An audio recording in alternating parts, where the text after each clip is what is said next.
Welcome to the Northeast Kingdom Voice. I'm your host, Scott Wheeler. Today's guest is author Tanya Sousa. She's here today to talk about the art of writing and a little bit about where authors in the Northeast Kingdom get their ideas. Welcome to the show. I'm glad to be back. Yeah, you've been on here, 2-3 times? I think this might be my fourth. So no nerves whatsoever. No, I'm very comfortable with you and here. You're about as calm as I get anyways. You're just like,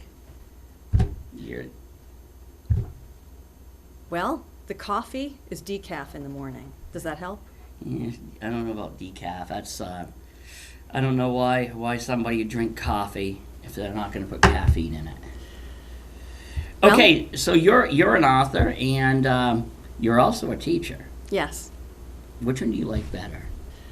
Teaching people that's to not write, fair. Teaching people to write, or writing, or both? Well, I have to say both, but can I say why? Yes. Okay. When I write, that's solitary, and I dig into my own mind, and it's self-gratifying. Right. When I teach other people, it's a real thrill to pull ideas out of people that maybe they didn't know they had, or to take ideas that they had that maybe they need tweaking, or they need a little push with it. So it's kind of like being a midwife. When you're helping other writers, it's like being a midwife to me. And when I'm writing my own work, it's like being the mother. So. Okay. And a little bit about you is we actually both graduated the same year, just from rival.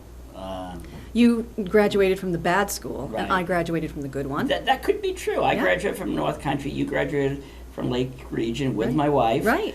And but we had our journeys to writing they were vastly different. Like you were like a brainiac. No. And you came out of the womb being able to almost write. Now, That pen was very uncomfortable for Right. my mother. Yes. But you were a talented writer from day one almost. From the time you were able to write. I know you were saying that you really loved to write. I do. I did. Right. On the other hand, my journey to becoming a writer was like pulling teeth. To this day, I can't really tell you what a dangling participle is. I know an adjective and an adverb, but I also am very creative. Mm-hmm. And I credit my years at the Chronicle, particularly with Tina Starr, just pulling it out of me. And I have 5 years of college, but I would take my years as a reporter any day over those years as a college student. Right, and that goes along with what we were saying earlier about we're going to talk about how writers help each other Right. and work together, because you had a mentor, somebody who really pulled that out of you and helped you find that nugget of gold inside you that was waiting. And for me, as far as journalism anyway, and writing for magazines, newspapers, do you remember Terry Albee when he was the editor at the Newport Daily? When I was, I don't even think I was 18, no, I was 17. I approached him, and I was still a senior in high school, and I told him I wanted to write for him. And he was willing, after some pushing, to take me under his wing and show me what to do and train me. And he did. I used to write everything by hand first, and he was the person who taught me to actually compose on a computer, or on a typewriter back then. I think it was one of the basic word processors back then. When I first started at the Chronicle, it was like looking through a periscope. They were just little Macs, and looking at the screen. It was really.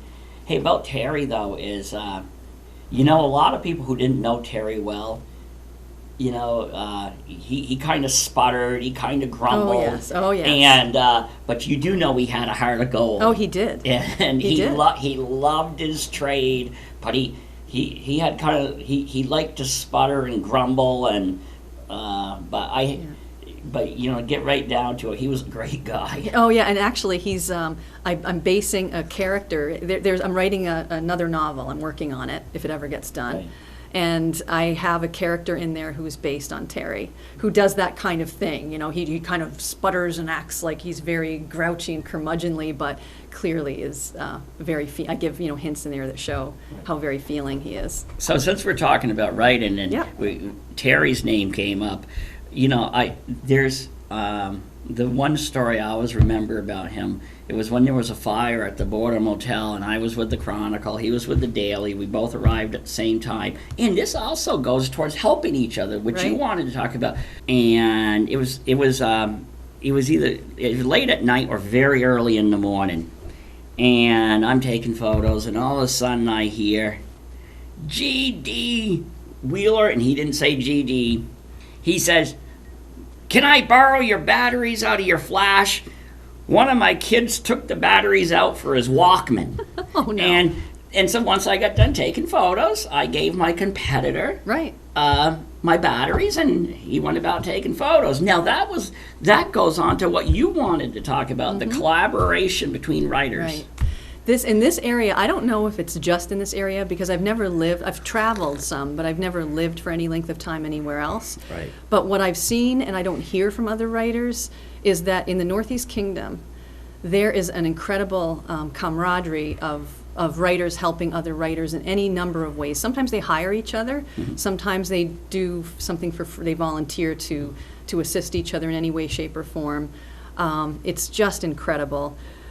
There's a lot of local authors around here. You have helped me, and I've tried to help you. So I don't think you didn't put. I had a picture that I sent of you and I, but I didn't. I figured since they got the real thing here. Okay, since they have the real thing, they don't need to see that. So but you've had me on your radio show. You've had here. You've had me. We've helped each other a lot. Right. Well, and just a few days ago.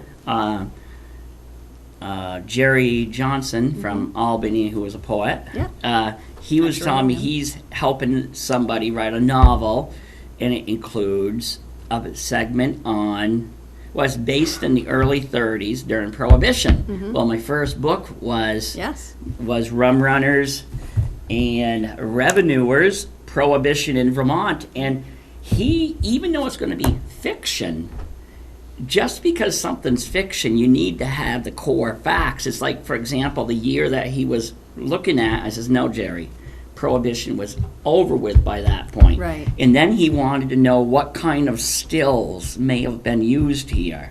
And so he was just picking my brains because, I'm not a fiction writer. But a lot of people don't understand, like, fiction, you've got to have, if you're going to also weave in history, you got to make sure that you have those core things. Yeah, even if you're not going to weave in history, if you're writing a story that is going to be believable, even if it's fantasy, you need some sort of something that makes that story believable. So if like when I wrote The Starling God, I needed to make sure I had the facts about birds and the wildlife and as factual as I could possibly make them to my knowledge, do research. So even when you're doing something that's complete fantasy, you're absolutely right. And I'm glad you helped him out. I'm sure he was very grateful. Yeah. Go ahead. No, I was just going to say Jerry actually, there's a group of local authors, Beth Cannell, Jacob Grant or Craig Thomas, his pen name, and who else? And Jerry. And I often travel together and present and sell books together and do events together. And another author in the area that I do that with is Catherine Holm, who writes a lot about cats, and they call her Cat, which is kind of neat. So we work in many ways together, and Jerry is one of them that has traveled with us and done these events. What I usually do to try to make it fun is I might put together something funny. Like we were all at an event together and there was a picture of us together and I did an advertisement of us as superheroes. Right, okay. So I have the picture of us, I think Beth Cannell is Wonder Woman and Jerry Johnson is the Green Lantern and so forth. And underneath it says, what did it say? Something like by day, mild-mannered people, but once they get behind the keyboard, super authors. So, we advertise for each other and we go places together and promote each other's work a great deal. And there's power in supporting each other's work. Yeah, it's like when I worked for the Chronicle, even on like election nights when the counts were coming in, like the votes, that kind of information, we might call down the Daily and say, hey, has Coventry's numbers come in yet? Now, granted, if we're having like a breaking story in the news world, right, you don't tell each other. You might go up to, say, Terry Elby, hey, Terry, I got a big story. Oh, what is it? Read about it in tomorrow's paper.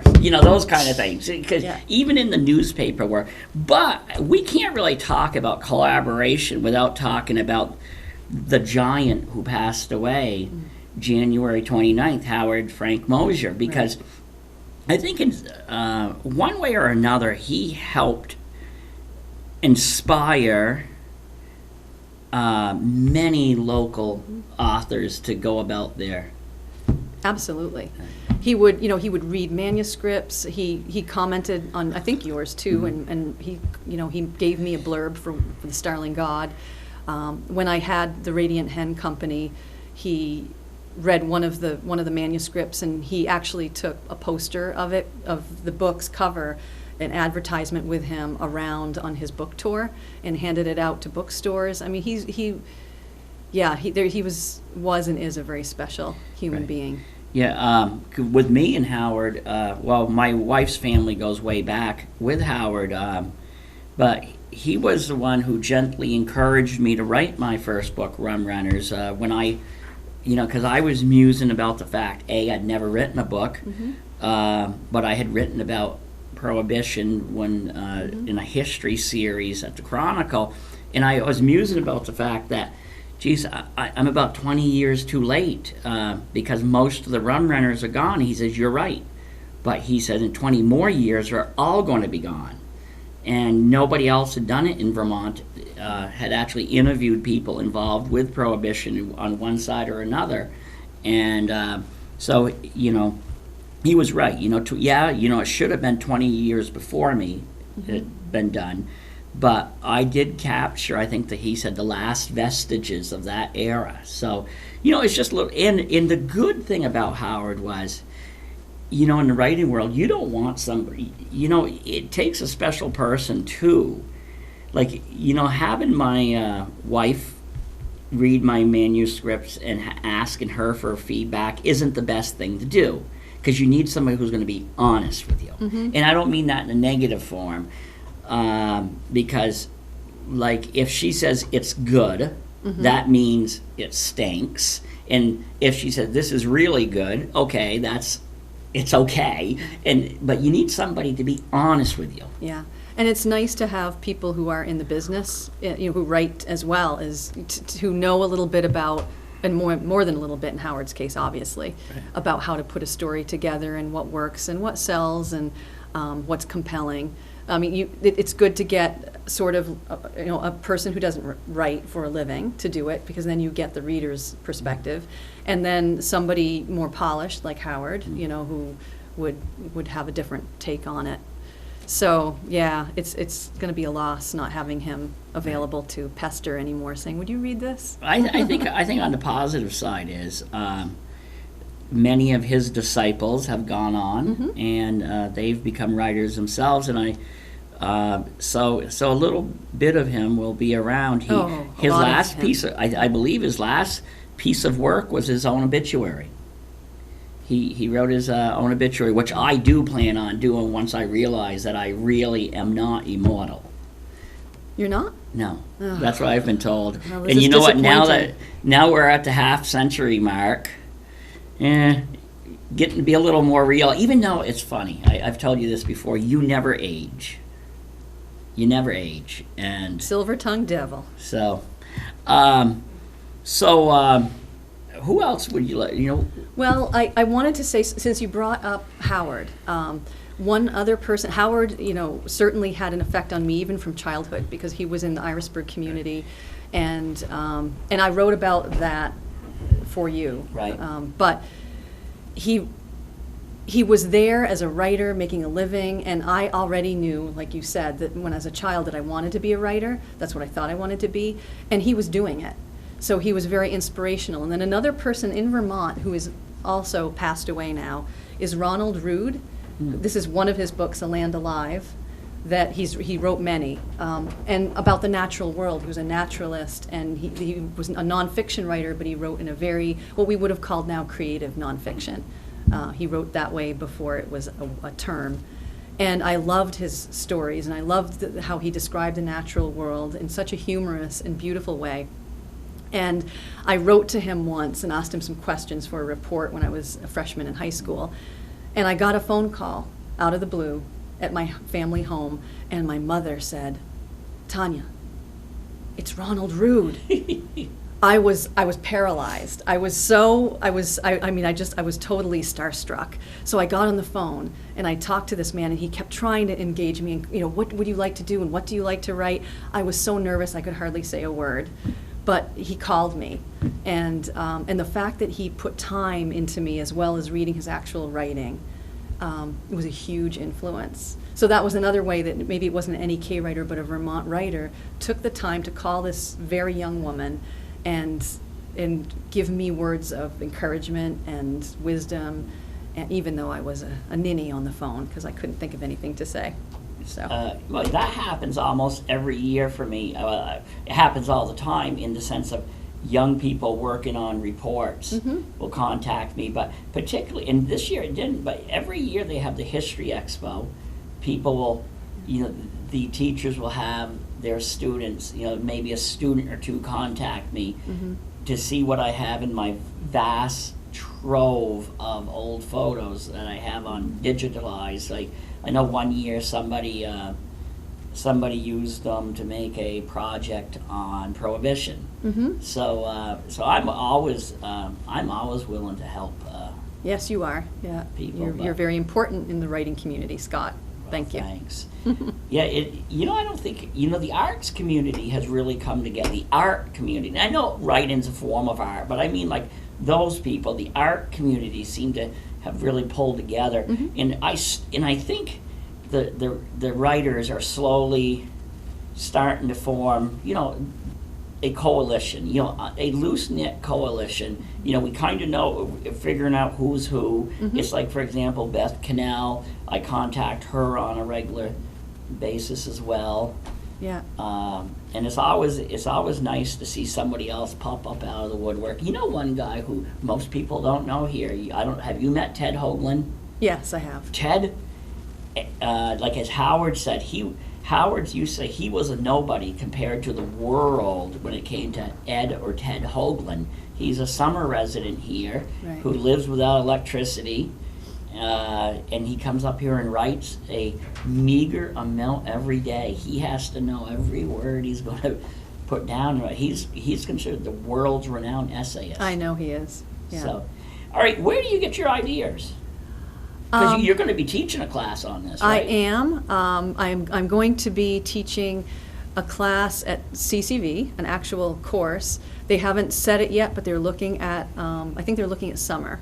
So at CCV, they told me to mention that people should probably keep their eye on the course list. But I believe it's going to be in the summer. It's going to be on memoir writing.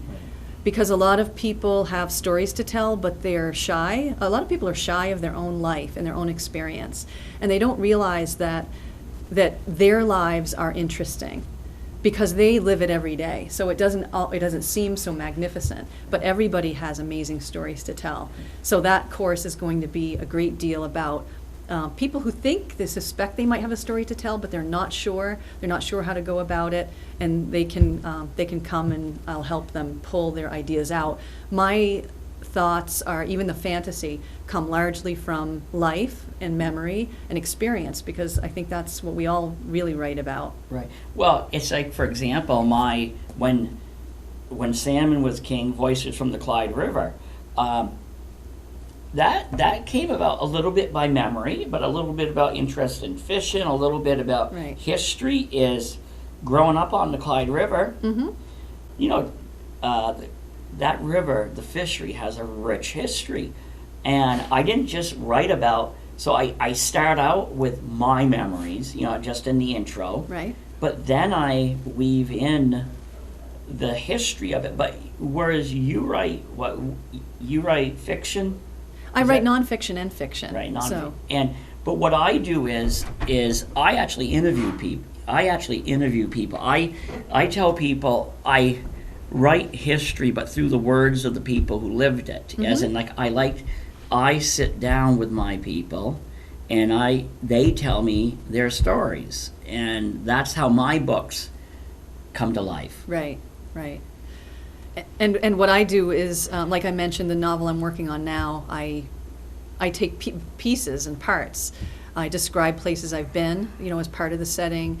Some of the characters are based on certainly people I've met or composites of people I know or have met, and and interests and all of that. So that's So I'll be teaching a course on that, and then at the North Country Career Center I have a workshop. I think we're doing 2 sessions of 2 hours each or something like that, and that's going to be in May, I believe. So I'm going to be teaching that one is going to be more for Northeast Kingdom writers. You can be a beginner or not. And I'll be talking about being a Northeast Kingdom writer, and then places that people can begin publishing their work, for free or for pay, but to get started. And sometimes people, even, writing your memoir doesn't even have to be for publication. Right. Sometimes it's like for example, I had this woman, I suspect she must be knocking on the door to 90, submit through her son a manuscript to me. And it is just simply amazing. And it's like she wasn't anybody famous. Right. But she grew up, during the Depression, and I look back, I was reading it, and a lot of people don't get it, that they're, like you were saying about the day-to-day life things are sometimes simply amazing, but she actually got it. She got the little things like the outhouses and the bedpans, right, and those things that in my world, right, that was like a treasure trove. Mm-hmm. And the good thing is it came to me all typewritten. Mm-hmm. Because that's wonderful. in my world, a lot of people I deal with are older, so if I get something, a lot of times their handwriting is very shaky. Right. I tell my wife, because I have such atrocious handwriting, it gives me a heads up, it gives me a little bit of help to be able to read somebody else's messy handwriting, Mm-hmm. because I'm used to trying to decipher my own. Right. So, those classes are coming up. How about, I often hear this, there's nothing to write about. I don't have anything to write about around me. It's right. Like, there's everything to write about, and I have a checklist as part of the class that I'll go over with people, and I sometimes do workshops privately, and I have people come, to my home or whatever, and there's a checklist of questions to ask yourself, and then that helps sort of, people are often amazed that they'll show up at a class thinking, I have nothing to write about, what can I say? And then going through questions about their own lives that bring up topics that could turn into fiction or nonfiction. Right. It could be either or. But there is everything, any fantasy, any dream, anything you've experienced, any crazy idea you've had, any not so crazy idea you've had. I mean, and like you said, it's the details that make the writing rich, right, that people think are boring. Right. C.S. Lewis, the Narnia books, right, what makes, I've read and reread those a million times because they're magic. Mm-hmm.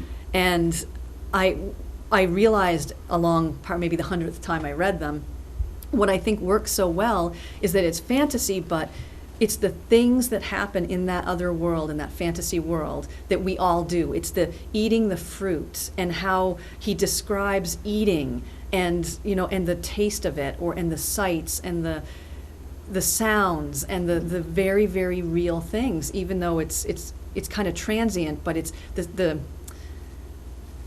sensual parts of living that he describes that everybody has to have. I mean, he doesn't talk about going to the bathroom or anything like that, but he talks about things like eating and sleeping and dreaming and just things that people do that are...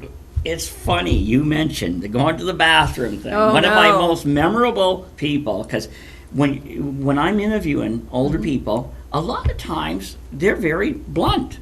And one day, and this woman is still alive, she must be in her 90s now, I said to her, I said, tell me, what is the thing that you remember the most that changed your life when you were growing up? And usually it's, you know, running water, electricity. Yeah. And she had a twinkle in her eye. Uh-oh. She says, I still remember my father bringing home the first roll of toilet paper. Ah!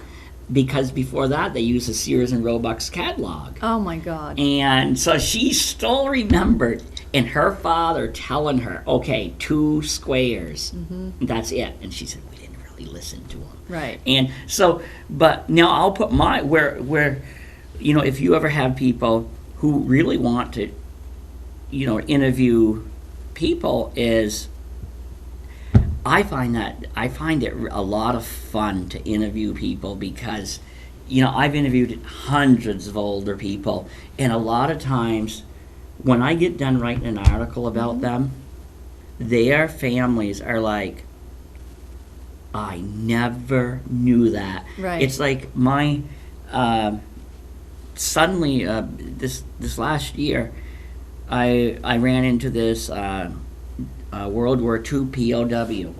He was almost bedridden. He had tubes in him. He was on his last days. And I asked him, I said, and he only talked at a whisper most of the time, didn't speak. And he somehow it came out. I said, would you like to talk about your World War, you know, time as a POW? Yes. I said, well, I'll come back tomorrow. He had never, ever, ever spoken about his years as a POW being shot down. Yeah. And here's a guy who was just about out. He was about gone. I sat down with him for like 4 or 5 hours and 2 or 3 different chunks, and I came out with this 3-part series, the most intriguing, detail by detail thing. And his family were just like, how did you do that? He would never. And I said, he wanted to. That is something. And they knew he was, and I said, mark my word. I said, once the 3rd part comes out, he's going to pass away. And that wasn't a bad thing. Right. And I said, he's going to pass away. 2 weeks after the 3rd part came out, he drifted away. He had Right. one last mission he wanted to do. If it had been a 5-part series, he would have stayed for 5 parts. Yeah. And that's what makes my work. I'm going to tell you, my wife wants to slap me some days. You can probably see Don't that. we all? And Sorry, just kidding. I get up, I'm so ready for work. I can't wait to do what I do. I get to go hang out in nursing homes, and a lot of people don't look at nursing homes. They're a treasure trove Oh, for they me. are. And Yeah. I just love the people in nursing homes. I get to go to people's homes. I get to have people. I get to listen to people. And okay, we only have a couple more minutes. Okay. It's already. Can you believe it? It's I already. know, We it ought we ought flies. to do a series here. I guess we should. I just wanted to mention some of the authors that have helped me and that I've worked with, and give people out there an Right. idea of what, you know, just how we work together. Right. One book I don't have, well, there are lots of books I don't have, but Linda Graham Barber is an area writer Right. who has published many books, children's books, that I don't have her book here. And she has, or any of her books here today, but she has, you know, we've helped each other, read each other's manuscripts, given each other shout outs to different publishers, stuff like that. This book will be, it isn't out quite yet, but this is, I have a preview, The Luna Tales by Deborah Blair. And her brother owns Eden Dog Sledding, Okay. which I've done an article Yep. for you. This is a wonderful fantasy that uses, anyway, I probably shouldn't talk Yeah. too much about it because we don't have much time. But it's a lovely book, and what I helped her by reading it for her because she's autistic. Right. and or is on that spectrum. And she wrote this wonderful story that needed some fleshing out. So, I helped her there. She's helped me in many ways by reading my work and promoting me in any number of ways. These books here are the first two. What are they? They are, well, let me finish my sentence. The first two books in a series that are probably going to be 7 or 8 books by Craig Thomas, who was from Lyndonville. Where Serpents Strike is this is like a medieval fantasy type thing. And the second one is Where Evil Abides. And these are wonderful. And again, he and I just read each other's work. We comment on each other's work. We promote each other's work. It's just a beautiful partnership that way. And then this is not an NEK writer, but a writer from Vermont. And he published with Green Writers Press, did Tiger Take the Rein. He had sent me his work, this particular book at the beginning. Right. And it was beautiful, beautiful. And I helped him in this case because it was just so good. I helped him by approaching publishers and showing them this, publisher to publisher, and saying, please, would you look at this? This is magic. It's not what I do, but it's magic and very environmental and a beautiful, beautiful story. And he got it published. So I was glad to help there. And I already talked about Ronald Rood. Have you met Stephen Payne yet? I have not. Stephen Payne is a... Why is Stephen Payne? What? Why is Stephen Payne? Well, wait a minute. You'll get to hear what he does Bad for joke. a real living. Yes. Well, he's from St. Johnsbury, but he's a writer now. He's a published author, and to help supplement his meager salary, he gets as a surgeon in St. Albans. But he writes kind of between like your stuff and Howard Mosier's, and he got to know Howard just on a phone call. And but yes, just think, Stephen Payne, Payne surgeon. Yes. But he's another person who's coming out of the woodworks. Even though he doesn't live here anymore, he's a Northeast Kingdom native. Right. And there are many. There are many. I haven't mentioned half of them. Right. Oh my gosh, we're loaded with them. And we're not all, we're not all Howard Mosier's. We don't pretend to be. Mine is more... I want to pretend to be. I can't pretend to. If I may not be, but I'll pretend to be. If you told me you're going to pretend to be Stephen King, I'd be worried. Oh. Cause maybe, well, just because of your thought process. I can pretend anything I want. Well. But anyway, continue. Well, you gotta look at it this way: is basically people write what are in their mind to some degree. Which is pretending. Right, but can you imagine getting inside of Stephen King's mind? No. No.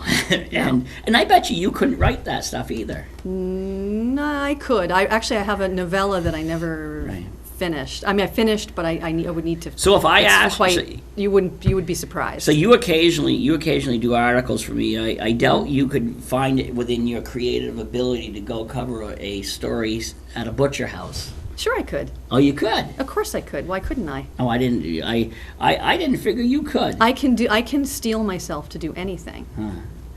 Yes. So, I've written about topics that, as a reporter, I've written about topics that, I just, when I used to cover the court news, it's like, really? Did you ever do court? I didn't do court, but I covered some unpleasant things. I have no shock value. Right. No shock. I've interviewed people who are very, in many ways, very despicable people. But even they're fascinating too. Everybody has a story, and everybody can be fascinating. Right. Yeah. So, all right. As we wrap up, what's your next project? My next project, I hope I've written a number of children's books that I have to start sending out there with more gusto than I've been doing, and see if I can find homes for them. And then I'm working on a novel which is actually the prequel to The Starling God, but I kind of got 50 pages into it, and then life has gotten a little busy and a little crazy, so I've had to put it aside for now, but I'll get back to it very soon. Just think, maybe you'll get lucky and land that big book sale like the guy who wrote about his sheep. What's his name is escaping my memory. I can't remember either, but I know exactly the book, and it's wonderful, and I'm glad they did it. He hit he hit the big time. He did something. They did. I think it's a husband and wife, right? Oh, is it? I think so. Right. But it was just something in their life, and they hit the big time Right. with that. Yeah, they did. Okay, well, Cheers. yep. To the next time? To the next time, which should be sooner than later, because we could do this forever. And we'll have some other people join us. I would love that. So, okay. Thank you for tuning in to another segment of the Northeast Kingdom Voice.